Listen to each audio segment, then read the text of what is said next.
Everyone, welcome to Panchjanya automobile EV workshop. माझं नाव आहे कोमल गायकवाड. मी इथे कस्टमर केअर मॅनेजर आहे फॉर ईव्ही. तर लॉट्स ऑफ थिंग्स आहेत यामध्ये. आज आपण हे ॲक्च्युली काही इन्फॉर्मेशन देण्याचा प्रयत्न करतो.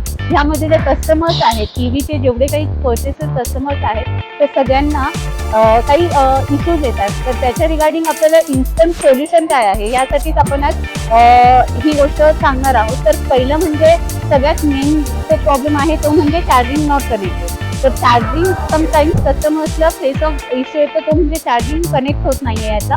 तर त्या रिगार्डिंग आपण एक प्रॅक्टिकली तुम्हाला शो करणार आहोत. नमस्कार, मी रोहन प्रजापती, ईव्ही टेक्निशियन. सगळ्यात पहिल्यांदा आपल्याला चार्जिंग लावताना पहिलं प्रथम आपल्याला फ्यूल प्लग ओपन करायचं आहे. कव्हर काढून घेतल्यानंतर प्रथम आपल्याला हे लावून घ्यायचे. बऱ्याचदा कस्टमर पॅनिक होतात कारण की त्यांची चार्जिंग लागत नाही. तर पॅनिक अशा वेळी व्हायचं नाही. लगेच आपल्याला इथे आपलं वॉल माउंटला लावून घ्यायचं.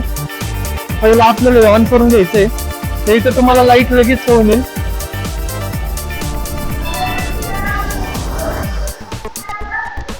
ब्लू लाईट आल्यानंतर आपल्याला इथे लगेच स्कॅनर लावायचा आहे.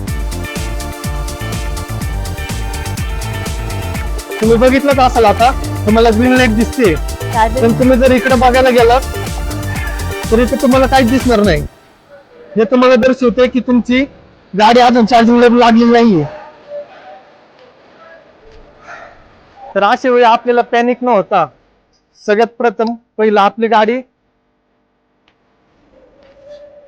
गाडीचं वॉल माउंट हे आपल्याला बंद करून घ्यायचं आहे.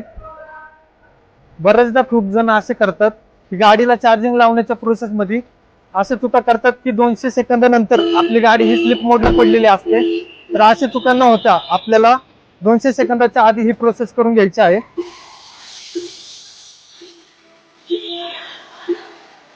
आता तुम्ही बघू शकता आपली गाडी स्लिप मोड नंतर आपल्याला परत ही प्रोसेस पुन्हा आपल्याला रिपीट करायची आहे, जेणेकरून आपली गाडी चार्जिंगला लागेल. तुम्ही या बघू शकता. आता आपली गाडी चार्जिंगला लागलेली आहे. काही घाबरण्याची गरज नाहीये. आपल्याला फक्त छोट्या अशा पद्धती वापरायच्या आहेत जेणेकरून आपली गाडी चार्जिंगला लागेल.